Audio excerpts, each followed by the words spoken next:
বন্ধুরা আমার, ভাইরা আমার, লম্বা আলোচনা নয়। আল্লাহ পাক যারা দেন নবী, আমি আল্লাহ সূরাতুল ফাতিহা আপনাকে দিয়ে দিলাম। ও নবীজি, আমার আল্লাহ ডাকতে বলে, নবী আপনি শোনেন, আপনি তাওরাত কিতাব দেখেন নাই, ইনজিল কিতাব দেখেন নাই, সহিফে আদম দেখেন নাই। আমি আল্লাহ নূহ নবীকে আমি আল্লাহ অনেক কিতাব দান করেছি, দাউদ নবীকে আমি আল্লাহ অনেক কিতাব দিয়েছি, ইব্রাহিম খলিলুল্লাহকে কিতাব দিয়েছি। ও নবীজি, আমি আল্লাহ আদম নবীকে বলেছিলাম, আদম জান্নাতে যাও, তোমার কিতাবের দরকার নাই, জান্নাতে যাও।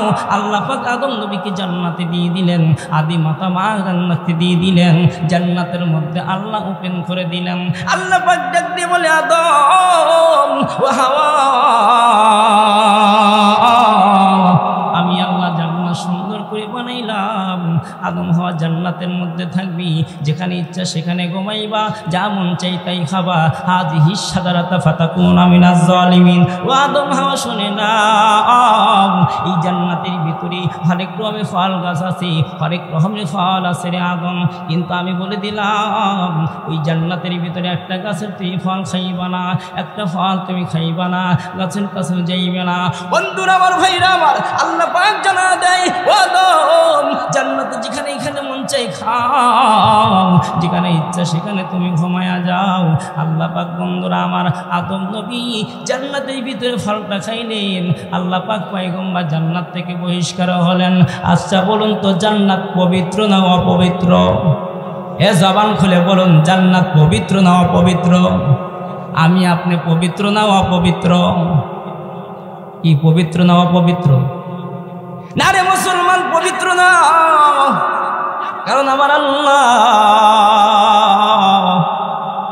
ডাকতে বলে, বান্দা আমি আল্লাহ তোরে যখন বানাইলাম, হে জগতের বান্দা, তোর আত্মাটা আমি এত সুন্দর করে রেখেছিলাম, বান্দা তোর বেড়াইটা ছিল একদম স্বচ্ছ বেড়ারি, বান্দা তোর ওটা এত সুন্দর পরিষ্কার পবিত্র ছিল। বান্দা এই দেখার ভিতরে যখন আমি আল্লাহ জিসিম বানাইয়া মার পেটের মধ্যে যখন ধীরে ধীরে বন্ধুরা আমার 40 দিন যাইতে যাইতে রূপান্তরিত পরিবর্তন আসে, বান্দা তোর যখন মার গর্বে বান্দা দুনিয়াতে আসলা, বান্দা ভালো মন্দ তখনও কিছু পর্যন্ত বোঝনারে বান্দা, তখন তোমার দেহ পবিত্র, তোমার কলব পবিত্র ছিল বান্দা। কিন্তু শোনে রে বান্দা, আমি আল্লাহ বান্দা তোকে পবিত্র করে বানাইলাম। ও বন্ধুরা আমার, ভাইরা আমার, ও বাবাজি আমার, সামনে দেখতেছেন এত সুন্দর মাউথপিস রয়েছে, এই যে লাইটিংয়ের ব্যবস্থা, এই লাইটগুলো জ্বলবে বান্দা, যদি বিদ্যুৎ থাকে তাহলেই জ্বলবে, না হয় লাইটগুলো কালো হয়ে যাবে। জোরে বলুন ঠিক কিনা?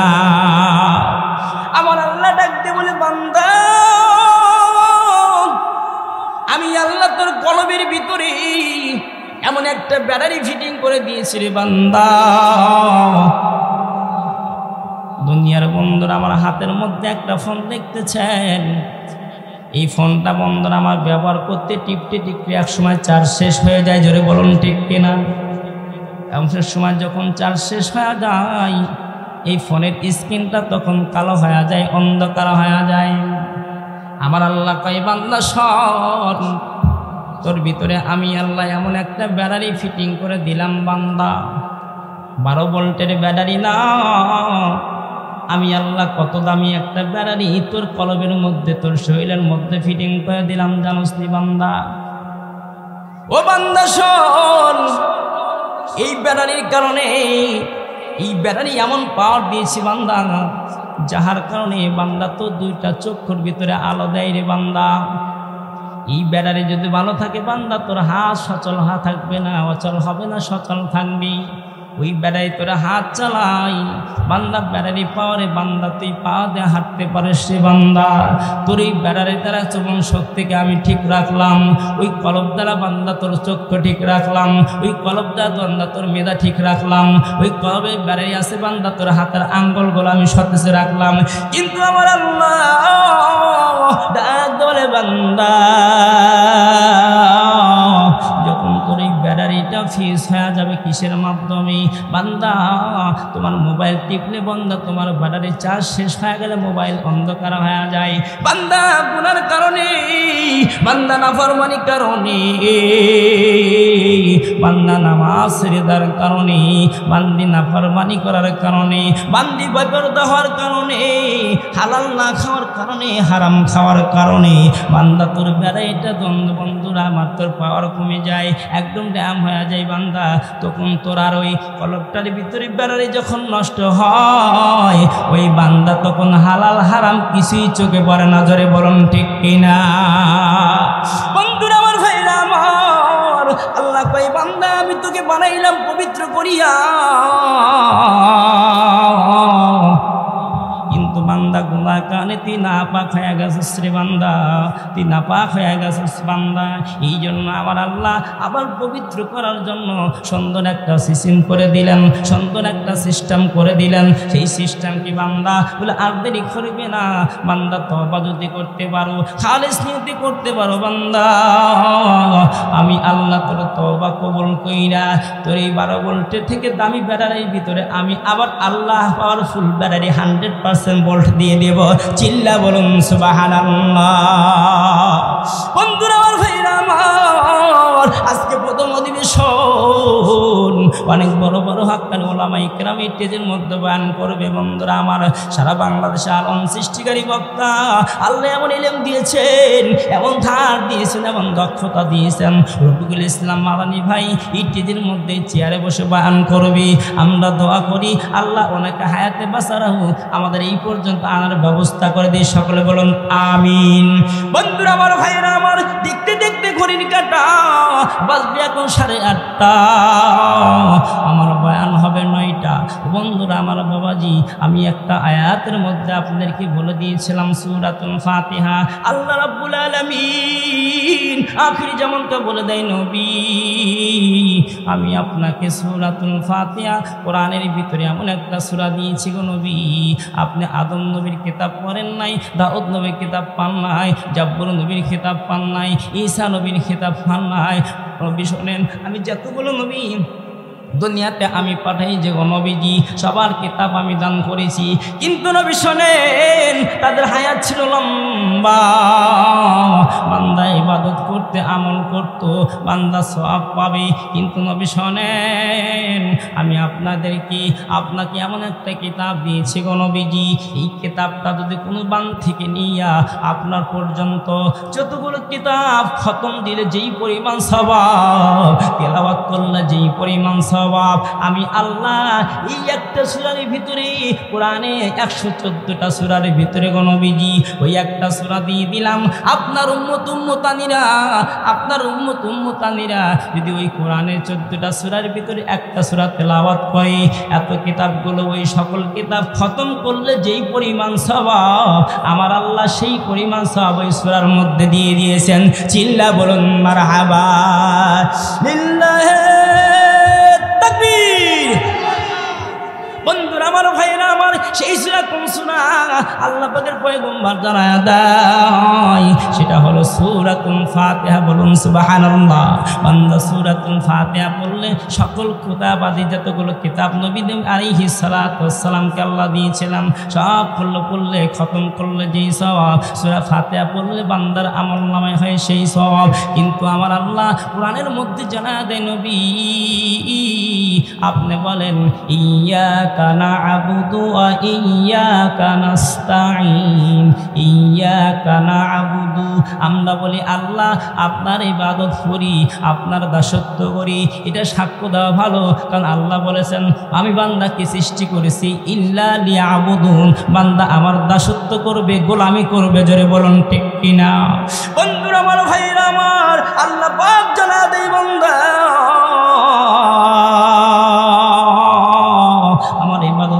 দাসত্ব করবি বান্দা।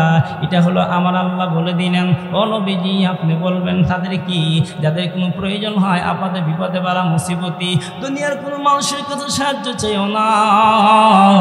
আমি আল্লাহ সম্মান দেওয়ার মালিক, আমি আল্লাহ রেজেক দেওয়ার মালিক, আমি আল্লাহ হায়াত দেওয়ার মালিক, আমি আল্লাহ মউত দেওয়ার মালিক, আমি আল্লাহ বিপদ রক্ষা করার মালিক। অতএব বান্দা তুমি যা প্রয়োজন বান্দা আমার কাছে চাইবি, আমি আল্লাহ মিটাইয়া দেব। জোরে বলুন ঠিক কিনা? কিন্তু সাহায্য চায় কার কাছে? এনজিওর কাছে, ব্র্যাকের কাছে, আশার কাছে, বড় বাংলা, হাঁটু বাংলা, এইগুলোর কাছে। জোরে বলুন ঠিক কিনা? নামাজে দাঁড়াইলে বলেন ইয়্যাকা না'বুদু ওয়া ইয়্যাকা নাস্তাঈন। নামাজ শেষ হয়ে যায়, বান্দা তখন বলে না না আপনার ইবাদত করি ঠিকই, কিন্তু আপনার কাছে সাহায্য চাই না, সাহায্য এখন চাইতে হবে আমার আশার কাছে। জোরে বলুন ঠিক কিনা? আরে মুসলমান না, আল্লাহ কোরআনের মধ্যে বলেন ইয়া আইয়ুহাল্লাযীনা আমানু দুখুলু ফিস সিলমি কাফা। আল্লাহ কই বান্দা তুমি ঈমানদার, এমন ভাবে ইসলামের মধ্যে দাখিল হয়ে যাও। 100 মানতে হবে না রে বান্দা, 50 মানা যাবে না, একমাত্র 100 মানতে হবে। 100 ভিতর থেকে 100 ভাগ তোমাকে কালেমা মানতে হবে, বিধান মানতে হবে, শরীয়তের বিধান মানতে হবে। ও বন্ধুরা আমার, বাবাজি আমাদেরকে ঠিকঠাক করার জন্য আমার আল্লাহ সিদ্ধান্ত করলেন। বন্ধুরা আমার, এই অসৎ মানুষদেরকে সৎ বানানোর জন্য, পথ মানুষদেরকে পথ দেখানোর জন্য, আল্লাহ বলা মানুষকে আল্লাহর সাথে সম্পৃক্ত করে দেওয়ার জন্য, খারাপ মানুষদেরকে ভালো বানানোর জন্য, অসৎ মানুষদেরকে সৎ বানানোর জন্য আমার আল্লাহ তারা পার্লামেন্টে সিদ্ধান্ত করলেন আমি আখিরি জামানার পয়গম্বর নবীরে পাঠাইয়া দে। বলুন মারহাবা। এ আরো জোরে বলুন মারহাবা। আমার নবী বন্ধু, আমার ভাইরা আমার, আল্লাহর পার্লামেন্টে সিদ্ধান্ত হয়ে গেল, আর দেরি করলেন না। আমার আল্লাহ নবীরে পাঠিয়ে দিলেন, নবুয়ত প্রাপ্ত হলেন, নবী কালেমার কথা বললেন, পরিবারের সাথে চলাফেরা করলাম। এমন যাইতে যাইতে বন্ধু আমি একটা কথা আপনাদের মাঝে বলেছি। আল্লাহ পাক বলেছে বান্দা আবেদন করবা, নিবেদন করবা। কি আবেদন করবা বান্দা? সালাতের মধ্যে আবেদন করবা। বান্দা দুনিয়াতে কিন্তু ধর্মের অভাব নাই। জোরে বলুন ঠিক কিনা? ধর্মের অভাব নাই, রাস্তারও অভাব নাই। হাই রোড, বিশ্ব রোড, মেরি রোড, অনেক রোড আছে না নাই? জান্নাতে যাওয়ার জন্য হাই রোড আছে, মেরিপথ আছে। জোরে বলুন ঠিক কিনা? ঢাকা যেতে হলে বন্ধু হাই রোডেও যাওয়া যাবে, নদী বন্ধ এলাকা দিয়ে যাওয়া যাবে, কিন্তু জান্নাতে যেতে হলে আপনাকে হাই রোডে উঠতে হবে। জোরে বলুন ঠিক কিনা? মেরিপথে গিয়ে জান্নাতে যাওয়া সহজ হবে না, হাই রোডে আপনাকে হাঁটতে হবে, যেখানে ভালো রাস্তা সেখানে আপনাকে ধরতে হবে। এই জন্য আল্লাহ বলে আমার জান্নাতে যাওয়ার জন্য 2টা রাস্তা। প্রথম রাস্তা হলো বান্দা আমি আল্লাহ জান্নাত বানাইছি, এই জান্নাতে প্রথম রাস্তা হলো একটা, আমি আল্লাহ শাস্তিদায়ক একটা জাহান্নাম বানাইছি, এই জাহান্নামের রাস্তা হলো একটা, জান্নাতের রাস্তা একটা, জাহান্নামের রাস্তা একটা। আল্লাহ পাক জানা দিলেন জান্নাতের রাস্তা হলো ইহদিনাস সিরাতাল মুস্তাকিম। চিল্লা বলুন সুবহানাল্লাহ। বন্ধুরা আমার, ভাইরা আমার, আমি হয়তো আজকে সিরাতাল মুস্তাকিম জান্নাতে যাওয়ার হাই রোডের রাস্তা আলোচনা করব। আমি বন্ধুরা আমার জাহান্নামের রাস্তার হয়তো আলোচনার সময়টা পাবো না। বন্ধুরা আমার, ভাইরা আমার, এই জন্য আল্লাহ পাক সূরাতুল ফাতিহার মধ্যে বলে বান্দা আমি নামাজের মধ্যে বলি ইহদিনাস সিরাতাল মুস্তাকিম, নফলের মধ্যে বলি ইহদিনাস সিরাতাল মুস্তাকিম।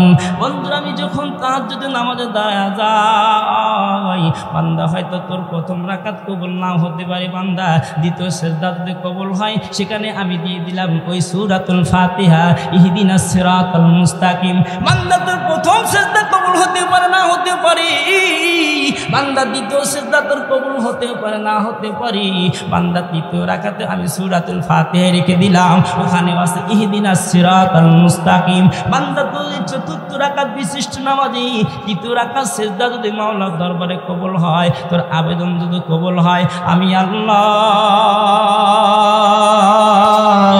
বান্দা তোর জন্য একটা না 2টা না, আমি আল্লাহ 8টা জান্নাত বানাইছি। চিল্লা বলুন মারহাবা। লিল্লাহি তাকবীর। চলবে। সম্মানিত হাজিরিন, আল্লাহ পাক জানা দেয় নবী জান্নাতে যাওয়ার জন্য হাই রোড একটা, জাহান্নামে যাওয়ার জন্য হাই রোড একটা। বান্দা তুমি যে রাস্তায় চলবা সেই রাস্তা তোমাকে ইহদিনাস সিরাতাল মুস্তাকিম হতে হবে বান্দা, তাহলে জান্নাত পর্যন্ত যাইতে পারবা। কোথায় থেকে বলি লাঙ্গলমুড়া বন্ধুরা আব্দুল হান্নান সাহেবের বাড়ির রাস্তা থেকে নিয়ে এই জান্নাতের প্যান্ডেল থেকে নিয়ে বান্দা দুনিয়ার প্যান্ডেল থেকে নিয়ে একদম জান্নাত পর্যন্ত যেতে পারবা বান্দা। রাস্তা হলো ইহদিনাস সিরাতাল মুস্তাকিম। ও বন্ধুরা আমার বাবাজি, আল্লাহ পাক নবীর কিতাব দিয়ে দিলেন, নবীর কিতাব দিয়ে দিলেন। নবীজি কিতাবের কথা বলেন, কোরআনের কথা বলেন। দেখতে দেখতে বন্ধুরা আমার কোন নিয়ে আলোচনা করব, কি নিয়ে আলোচনা করব বন্ধুরা আমার? আল্লাহর নবীজির এমন একটা কন্যা ছিল বন্ধুরা আমার, যেই কন্যাকে নবী ভালোবাসতেন, তার নাম হলো ফাতেমাতুজ জাহরা রাদিয়াল্লাহু তাআলা আনহা। নবীজির খুব আপনে একজন কন্যা ছিলেন, নবীজি খুব মহাব্বত করতেন বন্ধুরা আমার। এই ফাতেমা হাঁটি হাঁটি পা পা করে যখন বড় হয়, একটু গভীর মনোযোগ দিয়ে শুনবেন বন্ধুরা আমার। ও পর্দানিসীন মা, আপনার মতো মা ছিল মা সুমাইয়া, আপনার মতো মা ছিল মা খাদিজা, আপনার মতো মা ছিল মা আসিয়া, আপনার মতো মা ছিল মা ফাতিমা। ও বন্ধু, আমার নবীজির আদর্শকে মানতে হবে। আমার মা বোন যারা আছেন, আমার মা বোনকে মা ফাতেমার আদর্শ মানতে হবে। এদের জীবনে যদি আমার জীবনের সাথে সিটিং আর ফিটিং করে চলতে পারি, আমার আল্লাহ কই বান্দা তোরে আমি জাহান্নামে দেব না, আমি আল্লাহ তোরে জান্নাতে দিয়ে দিব। ও বন্ধুরা আমার বাবাজি, আমার ফাতেমা আল্লাহর পয়গম্বরের কন্যা, নবীজির বাড়ির মধ্যে আছেন, ধীরে ধীরে বড় হইতেছেন। এমন সময় আল্লাহ রাব্বুল আলামিন, আমাদের ধর্মের অনেক মানুষ আছে বন্ধুরা আমার, মুসলমানের সাথেও বান্ধবী স্বরে সম্পর্ক করে, আবার দেখা যায় হিন্দুদের সাথেও বন্ধুত্ব করে। জোরে বলুন ঠিক কিনা? এ আছে না নাই? অনেক যুবক আছে দেখবেন আমাদের মুসলমান, আমরা কালেমাওয়ালা, তারা হয়তো আর একটা ধর্মের অনুসারী। দেখবেন আমাদের অনেক মুসলমান আছে, অনেক হিন্দু পরিবারের ছেলেপেলেদের সাথে বন্ধুত্ব সম্পর্ক আছে। জোরে বলুন ঠিক কিনা? অনেক মেয়েরা আছে আমাদের ভিতরে, ওই সমস্ত হিন্দু বাড়ি মেয়েদের সাথে সম্পর্ক আছে। জোরে বলুন ঠিক কিনা? বন্ধুরা আমার, ভাইরা আমার, এবং দেখতে দেখতে দেখতে দেখতে সময় অতিবাহিত হইয়া যায়। আবু বকর আছেন, আলী আছেন, ওসমান আলী, আবু বকর রাদিয়াল্লাহু তাআলা নবীজির কাছ থেকে কথা শোনেন, আলীও নবীজির কথা শোনেন। দেখতে দেখতে আল্লাহর বান্দি বন্ধুরা আমার বাবাজি ফাতেমা বড় হয়ে গেলেন বন্ধুরা আমার, আর দেরি করলেন না। আল্লাহ পাকের বান্দি ফাতেমাতুজ জাহরা রাদিয়াল্লাহু তাআলা আনহা, আল্লাহর নবীজি আর দুনিয়ার মুসলমানের সাথে সম্পর্ক হয় নাই, একজন ইহুদি বাড়ির কন্যার সাথে তার বান্ধবীর সাথে সম্পর্ক। চিল্লা বলুন মারহাবা। ও বন্ধুরা আমার, ভাইরা আমার, ও পর্দানিসীন মা, এই লাঙ্গলমোড়া প্যান্ডেল আওয়াজ যতদূর পর্যন্ত যায়, অন্তরে কান্দে শোনো। এই ফাতেমা বন্ধুরা আমার, একজন ইহুদি কন্যার সাথে তার বান্ধবী সম্পর্ক হয়ে গেল। বান্ধবীর সাথে সম্পর্ক বন্ধুরা আমার, এই বান্ধবীর সাথে তার মা ফাতেমা হলো মুসলিম, আর একটা হিন্দু বন্ধুরা ইহুদির কন্যার সাথে হলো তার সম্পর্ক। দুই দিন একসাথে ওঠার বসা করে, খেলাধুলা করে, দেখতে দেখতে বড় হয়ে যায়। এক সময় বন্ধুরা আমার, ওই ইহুদির কন্যাটা বড় বন্ধুরা আমার অত্যন্ত একজন খানদান পরিবারের মানুষ, এরকম সম্মানে অর্থ সম্পদশালীর মিয়া, যেই মেয়েটা কোনো জিনিসের অভাব নাই, ওই কন্যার কোনো জিনিসের অভাব নাই, কারণ বাবার সম্পদের কোনো অভাব নাই। যেই সংসারে অভাব নাই, সেই সংসারে কোনো দুশ্চিন্তাও কম থাকে। জোরে বলুন ঠিক কিনা? বিলাসিতার পোশাক বেশি থাকে, গাড়ি একটার কাছে ডাবল হয়, বাড়ি একটার কাছে দুইটা হয়। জোরে বলুন ঠিক কিনা? এই ইহুদির কন্যা বাবা বড় ধনাঢ্যবান ব্যক্তি ছিলেন, এই কন্যার কোনো জিনিসের অভাব নাই। আল্লাহর বান্দি বন্ধুরা আমার, দেখতে দেখতে ফাতেমা বন্ধুরা এই বান্ধবীর সাথে ওঠা বসা করি, কিন্তু বান্ধবীর আচার আচরণ দেখা ওই ইহুদির কন্যার হৃদয়ের মধ্যে একটু ভালো লেগে যায়, এই জন্য তার সাথে আরও সম্পর্ক হয়। কিন্তু বন্ধুরা আমার একটা পরিবারে কন্যা ধীরে ধীরে বড় হয়, আর একটা কন্যা বন্ধুরা আমার বংশ দেখা যায়, আর একটা কন্যা অনেকক্ষণ ধাপ করে বড় হয়ে যায়। জোরে বলুন ঠিক কিনা? এই কন্যা ফাতিমা ওই ইহুদির কন্যার সাথে সম্পর্ক, বান্ধবীর সাথে সম্পর্ক, কিন্তু দেখতে দেখতে বন্ধুরা আমার ওই ইহুদি বন্ধুরা আমার এমন একজন ধনাঢ্য ব্যক্তি ছিলেন, এমন একজন বীর পুরুষ ছিলেন, রাজা মানুষ ছিলেন। আল্লাহর বান্দা ওই রাজা ডাক দেয়া বলে, বিটি আমি নিয়ত করেছি অমুক শহরের ভিতরে অমুক একটা রাজার ছেলের সাথে তোমার বিবাহ হবে। আল্লাহর বান্দি ওই কন্যা ইহুদি মেয়ে ডাক দেয়া বলে, বাবা অর্থ সম্পদের অভাব নাই, আমার জীবনে কোনো জিনিস আমাকে অভাব দাও নাই, ও বাবা যা চাইছে তার থেকে ডাবল দিয়েছ, কিন্তু কোথায় বিয়ে দিবা? বলো অমুক কমের ভিতরে অমুক দেশের মধ্যে একজন রাজা আছে, রাজার ছেলের সাথে তোমাকে বিয়ে দেওয়া হবে, রাজপুত্রের সাথে বিয়ে দেওয়া হবে। বলে বাবা বিয়েতে আমি মানতে পারি, একটা মাত্র শর্ত আছে। কয়টা শর্ত? বন্ধুরা আমার, ভাইরা আমার, বাবাজি ইহুদির কন্যা ডাকতে বলে, বাবা আমার বিয়ে দিবেন তাতে সমস্যা নাই, একটা মাত্র শর্ত আছে বাবা। বলে আমার বিয়ে কি? বলে বন্ধুরা আমার মুসলমানের বিয়ে হয় ডাকডোল ছাড়া, আর হিন্দু জাতি বিজাতি বিয়ে হয় ডাকডোল পিটাইয়া। জোরে বলুন ঠিক কিনা? আজকে মুসলমানের মধ্যেও অনেক সন্তান আছে, বক্স না আনলে বিয়েই হয় না। জোরে বলুন ঠিক কিনা? আপনার গ্রামে নাই? বন্ধুরা আমার, ভাইরা আমার, মুসলমানের সন্তান খবরদার বিয়ের মধ্যে কোনো ডাকডোল পেটা যাবে না। এই জন্য যেই বিয়ে কোরআন সুন্নত তরিকা হয় না, দেখা যায় এক মাস না যায় একদম কি হয়, তালাক হয়ে যায়। জোরে বলুন ঠিক কিনা? সারাসারি হয়ে যায়। কারণ যেই বিয়েতে সুন্নত তরিকা নাই, মা ফাতেমার সুন্নত তরিকা নাই, রাসূলের সুন্নত অনুযায়ী হবে না, ওই বিয়েও টেকসই হবে না। কারণ যেই জিনিসটা দেন না কেন, যদি লোহার সাথে সিমেন্টটা দামি না হয়, তাহলে ওই বিল্ডিং কোনোদিন টিকতে থাকবে না। জোরে বলুন ঠিক কিনা? বিল্ডিং টিকে থাকবে না। বিল্ডিং টিকে থাকবে যদি রড ভালো হয়, সিমেন্ট ভালো হয়, মিক্সচার সুন্দর হয়, দেখবেন হাঁটি হবে। ও বন্ধুরা আমার, বাবাজি আল্লাহর বান্দি ডাক দাও না, বাবা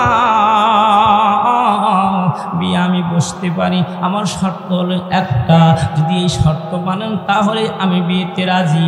আল্লাহর বান্দা ডাক দেয়া বলে, মারে এত সুন্দর করে তোমায় বড় করলাম, জীবনে আর কোনো সন্তান হয় নাই, একটা মাত্র কন্যা সন্তান আমার ঘরে এসেছে, মা অর্থ সম্পদের অভাব নাই, তুমি বিয়ে বসবা, কিন্তু আমি বিয়ে দেব, আবার কি শর্ত মাল্লা চুরি? আল্লাহর বান্দি বলে, বাবা আমি হলাম তোমার ঘরে কন্যা, আমাদের বংশ, আমাদের এমন একটা ধর্ম, আমরা ইহুদি ধর্ম মানি, কিন্তু মক্কা নগরী আব্দুল্লাহর পুত্র মুহাম্মদ, ওই মুহাম্মাদের ঘরে একটা কন্যা যার নাম হলো ফাতেমা। ওই ফাতেমার সাথে আমার সম্পর্ক, ওই ফাতেমা আমার বান্ধবী, ফাতেমা ছাড়া আমি কিছু বুঝি না, ওই ফাতেমাও আমার ছাড়াও কিছু বোঝে না। চিল্লা বলুন মারহাবা। বন্ধুরা আমার, বাবাজি আমার, আল্লাহর বান্দি ডাকতে বলি, মা ও বাবা ফাতেমা আমার সারা বোঝে না, আমিও ফাতেমা ছাড়া বুঝি না। ও বাবা আমার যদি বিয়ে দাও, আমার বাড়িতে ভাই বোনরা, আমাদের সহচারীরা আসবি, আমাদের বংশের মানুষগুলো আসবি, আমাদের ধর্মের অনুসারী মানুষগুলো আসবি, কিন্তু আমার বিয়েতে আমার সেই ফাতেমাকে থাকতে হবে, আমার বান্ধবী ফাতেমাকে থাকতে হবে, এর ইজাজত আপনি দিবেননি। ও বন্ধুরা আমার, কোনো ঠাকুরের সন্তানের যদি বিয়ে হয়, সেই বিয়েতে যদি আমাদের মসজিদে ইমাম সাহেব যাই, মানবেনি? ইমামতি থাকবে?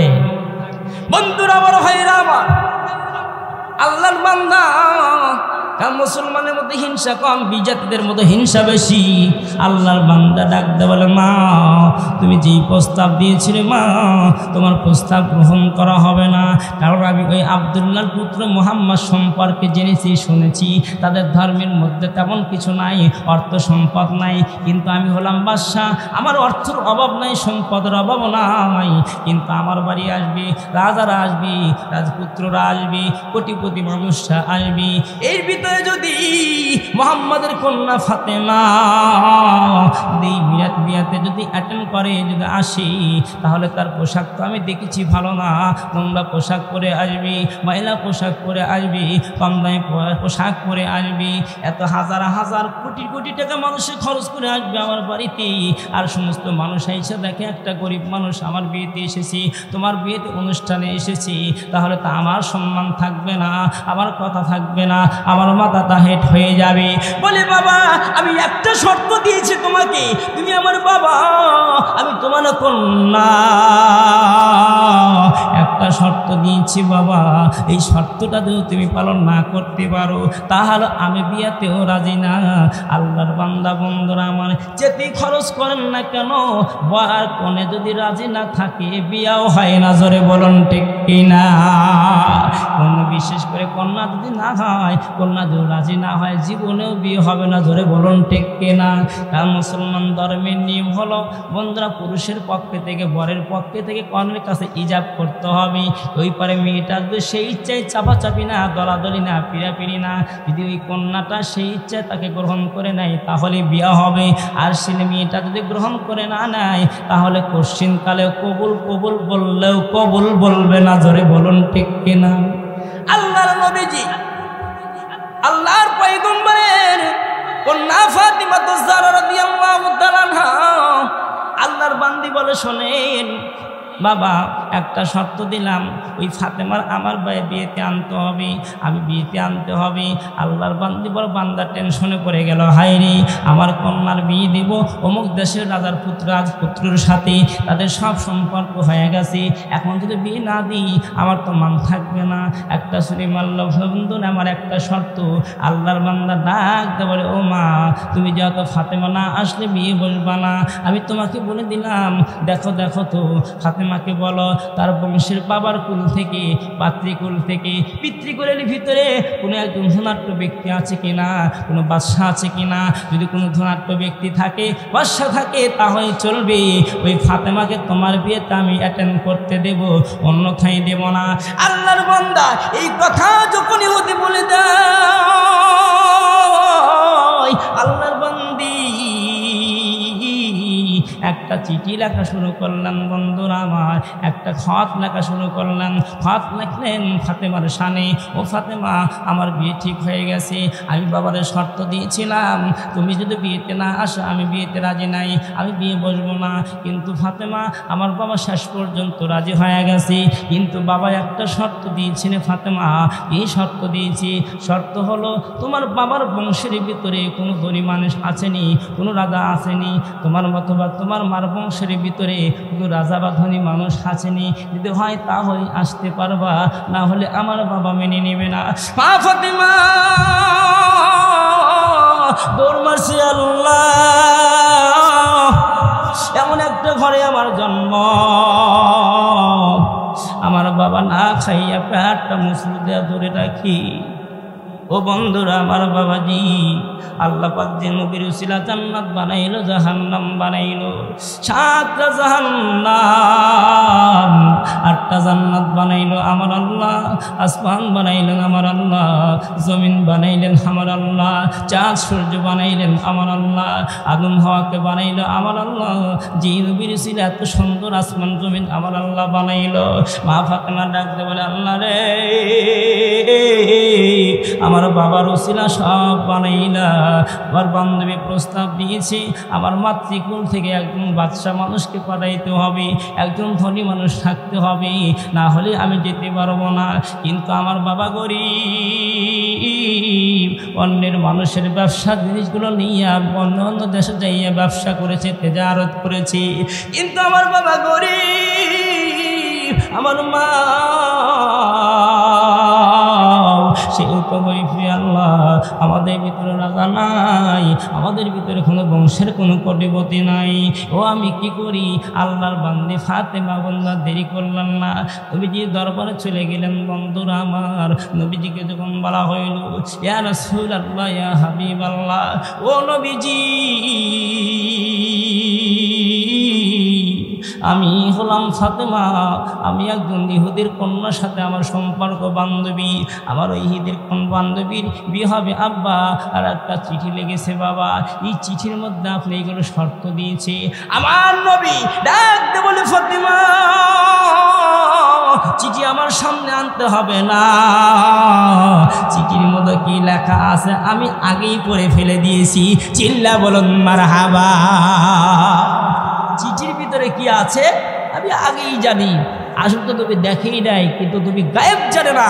ফাতেমা চিঠি তার হাতে দিলেনি না, নবী বলতেছেন চিঠির ভিতরে কি আছে আমি আগেই জানতে পারছি, বলুন সুবহানাল্লাহ। এদার কি বুঝতে পারলেন নবীজি গায়েব জানে না? নবী গায়েব জানে না, আল্লাহ জানাইলে নবী জানে, জোরে বলুন ঠিক কিনা? আল্লাহ জানাইলে নবী জানে, আল্লাহ পাক জানিয়েছিলেন। বন্ধুরা আমার, ভাইয়েরা আমার ফাতেমা নবীর ডাকতে বলে আব্বা আমি আপনাকে চিঠি দিলাম, আপনি বলতেছেন চিঠির মধ্যে কি আছে আমি সব বুঝতে পেরেছি। বলে হ্যাঁ মা চিঠি দরকার নাই। কি বলবো বাবা? বলে মা আমি এই জন্য আমাকে দিতে হবে, হলে আমি যেতে পারবো না, আমাদের ভিতরে কোনো বংশের মানুষ ধনী আছেনি। আমার নবী ডাকতে বলে ফাতেমা রে, আমার ভিতরে ধনী কেউ নাই, তুমি তার নামে লিখে দাও, চিঠি লিখে দাও। আমার বাবার এমন একজন বন্ধু আছে, যে বন্ধু একদম সকালবেলা ধনী বানায়, বিকালবেলা ফকির বানায়। এই কথাটা তুমি বলে দিও যে আমার বাবার এমন একজন বন্ধু আছে, যে বন্ধুটা কত মানুষকে ধনী বানায়, আবার অনেক মানুষকে ফকির বানায়। এই প্রস্তাব দিয়ে দাও। আল্লাহর বান্দি বন্ধুরা আমার নবীজি ডাকতে বলতেছে ফাতেমা আর তুমি দেরি করো না। ও বন্ধুরা আমার, ভাইরা আমার, ও লাঙ্গলমুড়াবাসী, ও আমার পদ্মানিসীন মা, আমি বয়ান কালকেও আমার বয়ান আছে, আমি আপনাদের সামনে মুখতাসার কথা বলতেছিলাম। এই ফাতেমা কোন ফাতেমা? যার সম্পর্কে নবীজি বলেছেন সাইয়্যিদাতুন নিসা আহলিল জান্নাহ, সকল নারীদের সর্দানি হবে মা ফাতেমাতুজ জাহরা। এই লাঙ্গলমুড়া যতগুলো মায়েরা থাকবেন, লাঙ্গলমুড়া যতগুলো মা বোন থাকবেন, বন্ধুরা আমার, যারা জান্নাতে যাবে এই সকল নারীদের সর্দানি হবে এই ফাতেমা। আজকে বিয়েতে যাবে, কাপড় নাই, দামি পোশাক নাই। আচ্ছা বলুন তো এই ঘটনাগুলো আমার মাওলা দেখতেছে কি দেখতেছেন না? এ জবান খুলে বলুন দেখতেছে কি দেখতেছেন না? আল্লাহ পাক বলে ইন্নাল্লাহ আলিমুম বিযাতিস সুদূর। আমার আল্লাহ কই বান্দা শুধু দুনিয়ার সব কিছু নাই, বান্দা তোর অন্তরের ভিতরে কি হইতেছে সব আমি আল্লাহ জানি। জোরে জোরে বলুন ঠিক কিনা?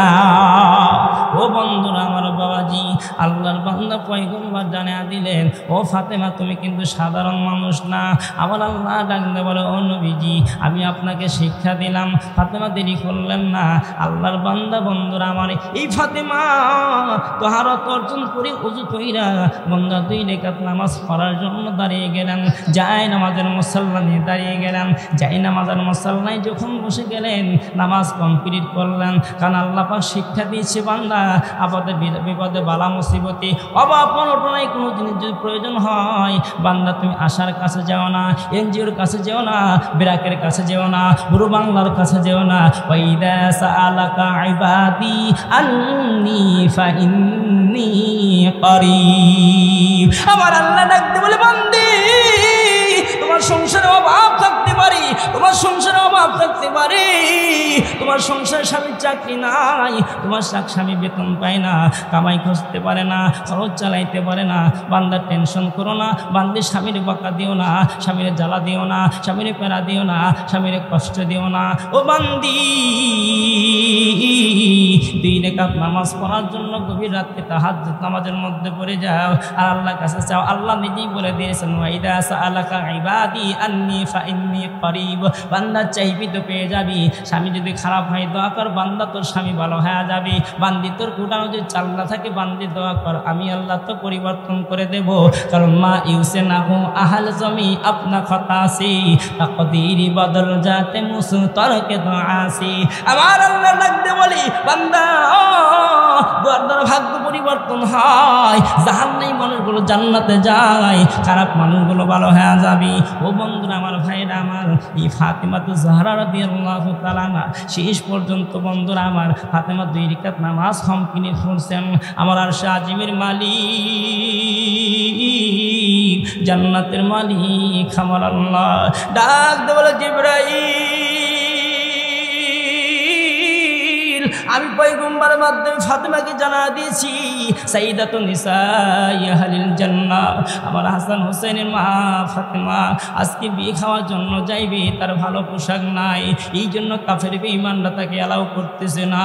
ও জিবরাইল, আমার জান্নাতের ভিতর থাইকা যা, দামি দামি পোশাক নিয়ে যাবি, দামি একটা অলংকার নিবি, দামি তার স্বর্ণের হার লাগাইয়া দিবি, সুন্দর একটা জুতা নিয়ে যাবি। আমার আল্লাহ জিবরাইলকে হাদিস দেয়, আল্লাহর ফেরেশতা জান্নাতের ভিতর থেইকা সোনার দোকানের দুল, জান্নাতি পোশাক কইরা সুন্দর গাড়ি নিয়া আল্লাহ পাকের ফেরেশতা জিবরাইল ফাতেমার ঘরের মধ্যে ঢুকা দিয়েছেন। ফাতেমার নামাজ যখন শেষ হয়ে গেছে, দোয়া যখন কমপ্লিট হয়ে গেছে, আল্লাহর বান্দি ফাতেমা চক্ষুটা ঘোরা দেখে তার ঘরের তক্তার ভিতরে একটা গাড়ি দেখা যায়। চিল্লা বরং মারহাবা। বন্ধুরা আমার, ভাইরা আমার, ফাতেমা ডাক দিয়ে বলে,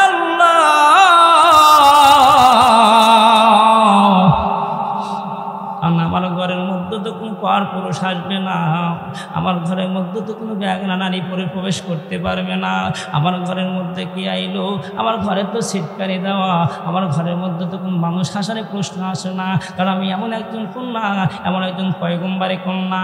কারণ আল্লাহ পাক সব মেয়েদেরকে দেখা আল্লাহ দায়েজ করে দেন নাই, কিছু কিছু ক্ষেত্রে হারাম করেও দিয়েছেন। কাদের জন্য হারাম, কাদের জন্য জায়েজ, এই কথা বলার আমার সময় নাই। ফাতেমা চিন্তা করে, আল্লাহ নামাজ কমপ্লিট, কিন্তু আমার ঘরের ভিতরে গাড়টি কই থেকে আসলো, কিভাবে গাড়টি ঢুকে গেল?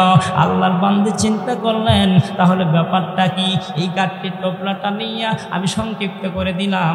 আল্লাহর বান্দী গাড়টিটা নিয়ে আখিরি জামানার পয়গম্বর উম্মতি কান্নারি ভান্ডারি নবী দরবারে গেলেন। ইয়া রাসূলুল্লাহ, ইয়া হাবিবাল্লাহ, ও নবীজি, আমি নামাজ পড়লাম, আমি মাওলার কাছে চাইলাম, সাহায্য চাইলাম, চাওয়ার পরে আমি নামাজে সালাম ফিরে দেখি আমার ঘরের মধ্যে তক্তার মতলার পয়গম্বর খুলে দেখতেছেন ওই গাড়ির ভিতরে, টোপলার ভিতরে শুধু দামি দামি পোশাক। চিল্লা বলুন মারহাবা।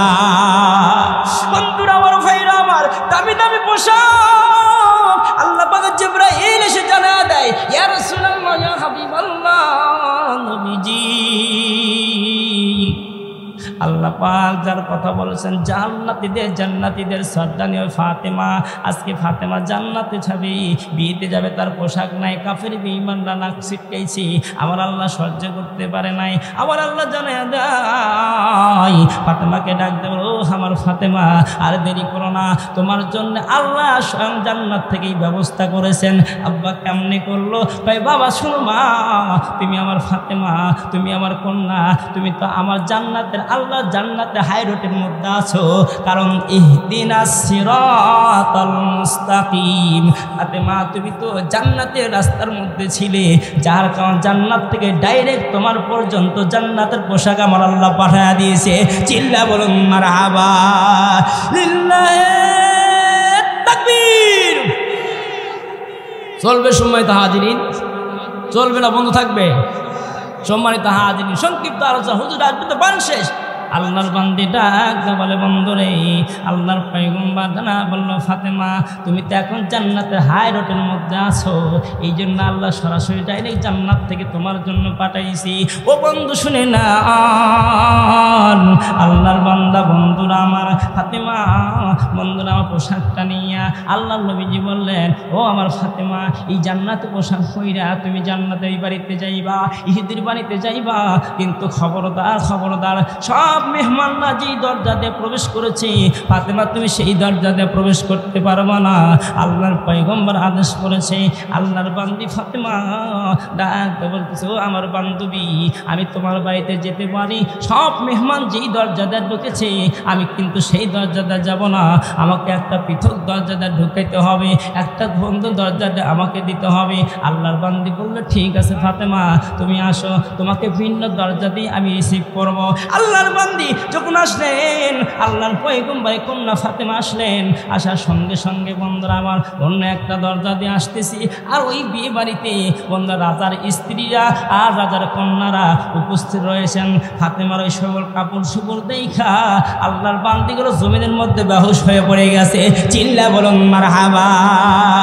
বন্ধুরা আমার, ভাইরা আমার, আল্লাহর বান্দি ফাতেমা যখন ঘরের মধ্যে ওই রাজার কন্যারা আর রাজার বন্ধুরা আমার স্ত্রীরা ডাকতে বলতেছে ফাতেমা এত সুন্দর পোশাক কোন মার্কেটে পাইলা, এত সুন্দর পোশাক কোন দোকানের পাইলা, এই পোশাক কোন বাংলাদেশের নিউ মার্কেটে বিক্রি হয়, আমাদের একটু জানা দিবা না? ফাতেমা ডাকতে বলে শোনো, আমার পোশাকের সাথে কি তোমাদের পোশাক মেলে না? আল্লাহর বান্দি কয় না না মেলে না। তোমার সোনাগুলো কোন কারিগরদের বানাইলা?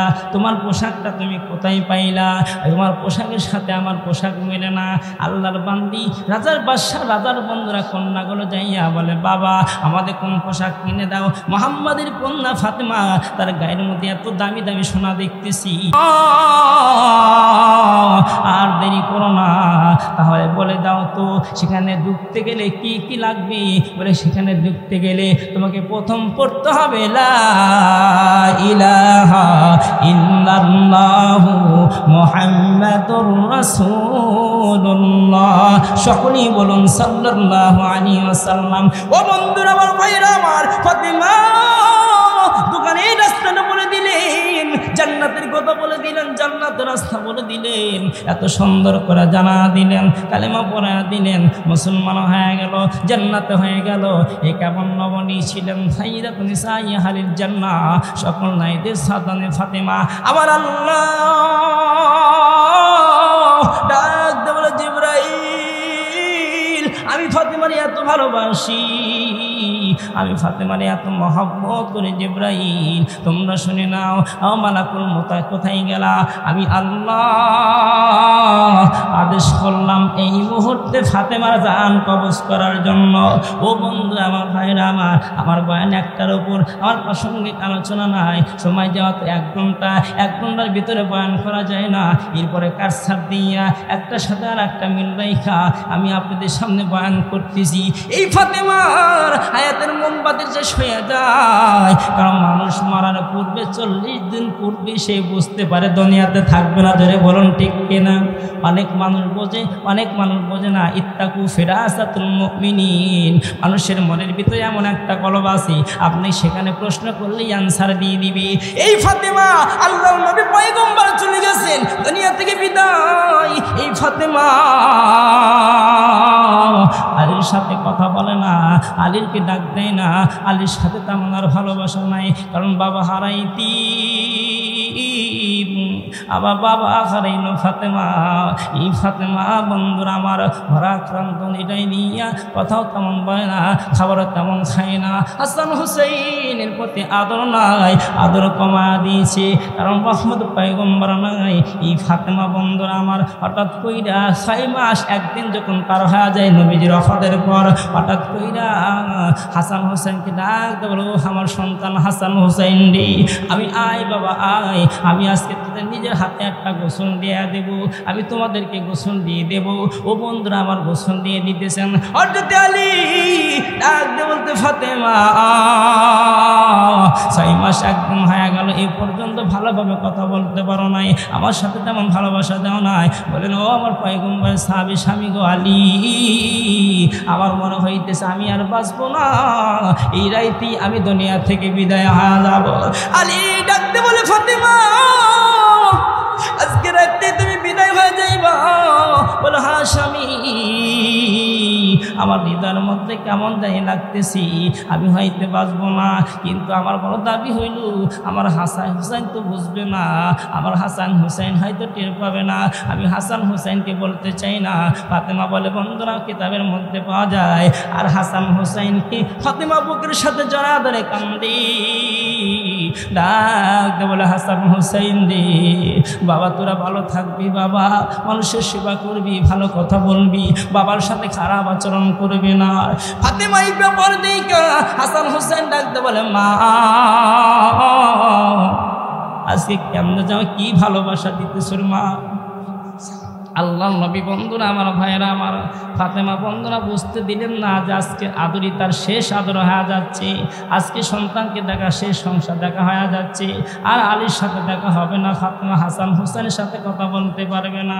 হঠাৎ করিয়া আলীর দুইটা হাত ধরে বলে আমার সোনার স্বামী আমি যদি রাত্রি মারা যাই তাহলে আমার দাফন যেন আজকে রাত্রি হয়ে যায়, সকালবেলা যেন না হয়। বন্ধু আমার রাত্রিবেলা আল্লাহর বান্দি সাইয়্যিদাত নিসা আহলিল জান্নাহ ফাতেমা দুনিয়া থেকে বিদায় হয়ে গেল। আল্লাহ পয়গম্বর সাহাবী হযরত ফাতেমা রাদিয়াল্লাহু তাআলা আনহার বন্ধুরা আমার তার কন্যার এই সময় বন্ধুরা আমার রাত্রি তার জানাজা হয়ে যাবে, দুনিয়া থেকে বিদায় হয়ে যাবে। কিন্তু রাত্রে অন্ধকারে কেমনে কবর খুঁড়বে, খনন করবে বন্ধু আমার, তখন তো এই বিদ্যুৎ ছিল না, লাইটিং এর ব্যবস্থা ছিল না। আলোচনা শেষ, আল্লাহর বান্দি ফাতিমাতুজ জাহরা রাদিয়াল্লাহু তাআলা আনহা যখন তার কবর খনন করার জন্য আবু তাহের চলে গেলেন। বন্ধুরা আমার যা দেখতেছেন কবরস্থানে যখন মাটি দিবে আমাদের টর্চ লাইট ছিল না, এরকম বন্ধুরা আমার মোবাইলের ব্যবস্থা ছিল না, কি জ্বালাবে। যখন কবরের ভিতরে ফাতেমাকে নামাইবে আর রাখবে দেখতেছেন কবরের ভিতরে একটা সবুজ বাতির আলো ফুটে উঠেছে, চিল্লা বলুন মারহাবা। বন্ধুরা আমার ভাইরা আমার সবুজ বাতি ফুটে উঠেছে, পুরো কবরটা আলোকিত হয়ে গেল। আল্লাহর বান্দি বন্ধুরা আমার সকলে মানুষটা দিয়ে দিলেন। বন্ধুরা আমার কবর দেওয়ার পরে ওই লাইটকে এখন জিজ্ঞাসা করে, কারণ আল্লাহ কোরআনে বলেছেন সাব্বাহা লিল্লাহি মা ফিস সামাওয়াতি ওয়াল আসমান জমিনে যা কিছু আছে সব আল্লাহর তাসবিহ পড়ে। আল্লাহর বান্দা তখন এই আলোটাকে জিজ্ঞাসা করছে কি ব্যাপার, কোথায় থেকে আইলো, এই লাইটের তো ব্যবস্থা নাই, মোবাইলের তো ব্যবস্থা নাই, টর্চ লাইটের ব্যবস্থা নাই, এই ফাতেমার কবরে সবুজ বাতি কেমনে জ্বললো। আল্লাহর বান্দা ওই সবুজ বাতিকে যখন জিজ্ঞাসা করে প্রশ্ন করে তখন সবুজ বাতি বলে দেয় শোনা কেহ নয়, আমি হলাম ফাতেমার জন্য লাইট হিসেবে আল্লাহ জান্নাত থেকে পাঠায়া দিয়েছে, চিল্লা বলুন মারহাবা। সম্মানিত হাজির আর আলোচনা করতে পারলাম না, আমার বড় ভাই দাওয়াতি মেহমান এসে উপস্থিত হয়েছেন। আমি আপনাদের পার্শ্ববর্তী গ্রাম এই দুবিল